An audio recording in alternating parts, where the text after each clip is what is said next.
ल guys welcome छ। म चाहिँ अहिले कनरीतिर चाहिँ ड्युटी गर्न जाँदैछु।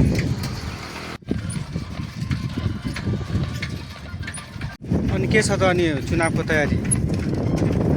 हिजो राति हामी कति बजेसम्म बसेको ड्युटी? 10 बजेसम्म चाहिँ हामी यो पेट्रोल पम्पदेखि लिएर उता के अरे त्यो हनुमान मन्दिरसम्म चाहिँ ड्युटी बसेको हिजो राति। यो अहिले चाहिँ हामीलाई एकदमै ड्युटी चाहिँ खटाएको छ चिपरकामा। हाम्रो चाहिँ यो सम्बन्धित चौकीहरूले एकदमै ड्युटी चाहिँ धेरैभन्दा पनि धेरै बसिरहेको छ।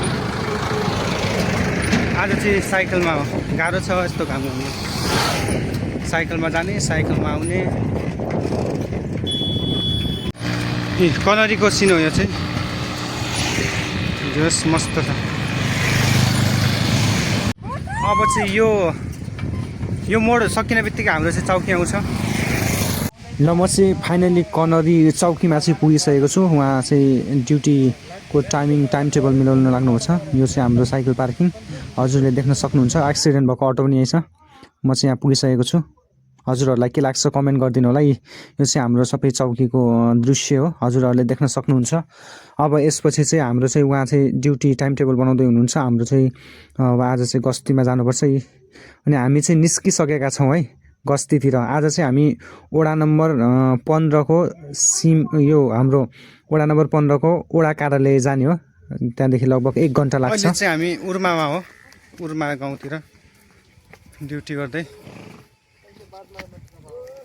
15 नम्बर वडाभित्र चाहिँ पर्छ यो चाहिँ उर्मा चाहिँ।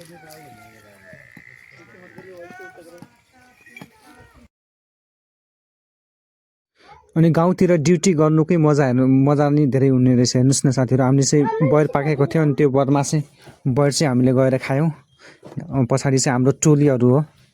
अनि हामीले चाहिँ बयर चाहिँ खायौँ, हजुरहरूले देख्न सक्नुहुन्छ भिडियोमा। अब हामी चाहिँ यो अगाडि बढ्ने हो। हामी चाहिँ अहिले 15 नम्बर वडा कार्यालय चाहिँ पुगिसक्यौँ।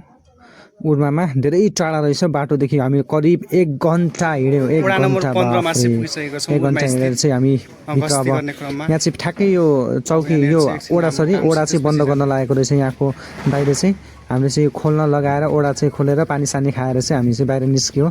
त्यसपछि चाहिँ देख्न सक्नुहुन्छ हामी चाहिँ फर्किसकेका छौँ। अब हामी चाहिँ फेरि पुनः चौकीतिर जान लागेका छौँ। हजुरहरूले चाहिँ सबै देखाउँछु। यो चाहिँ हाम्रो 15 नम्बर वडामा चाहिँ हामी चाहिँ घर फर्किने क्रमको भिडियो हेर्नु सक्नुहुन्छ। धेरै राम्रो दृश्य छ। हाम्रो कमान्डर हुनुहुन्छ उहाँ चाहिँ। जस गस्ती गर्दाखेरि चाहिँ एकदम मजा आउँछ।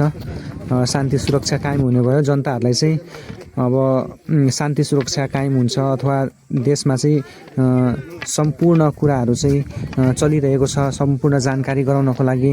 त्यसै भयरहित वातावरणमा चाहिँ चुनाव गराउनको लागि चाहिँ हामीले यस्तो गस्ती चाहिँ बस्ने गर्छौँ। हजुरहरूलाई चाहिँ देख्न सक्नुहुन्छ साथीहरू। अब यहाँ चाहिँ म चाहिँ अहिले पुगेको छौँ यो उर्माको यो झोलुङ्गे पुलको अगाडि चाहिँ मैले भिडियो बनाइरहेको छु। पछाडि हेर्नुहोस् त झोलुङ्गे पुल छ। अनि साथीहरू चाहिँ एकछिन थकाइ मारे, सबै साथीहरूले चाहिँ पछाडि थकाइ मारे। मैले चाहिँ भिडियो बनाउन चाहिँ म चाहिँ व्यस्त भएँ। देख्न सक्नुहुन्छ पछाडि ब्याकग्राउन्डमा चाहिँ। यसरी चाहिँ हामीले 4 घन्टा बितायौँ। पुरै हाम्रो जति पनि 15 नम्बर वडामा चाहिँ गस्ती बसिसकेपछि चाहिँ हामीले चाहिँ 4 घन्टा बिताउन सफल भयौँ। अब चाहिँ हामी यो के अरे यो ढिकै यो मोहना नदीको ढिक चाहिँ हामी चाहिँ जान लाग्छौँ चौकीतिर। देख्न सक्नुहुन्छ सम्पूर्ण हामीले चाहिँ यो गाउँमा पर्ने भएको हुनाले चाहिँ हामीले चाहिँ यो गाउँ गस्ती गर्नुपर्ने हुन्छ। अब यस बाटो चाहिँ यो खोलाको छेउछेउ चाहिँ हिँड्दै चाहिँ हामी चाहिँ निस्किन्छौँ।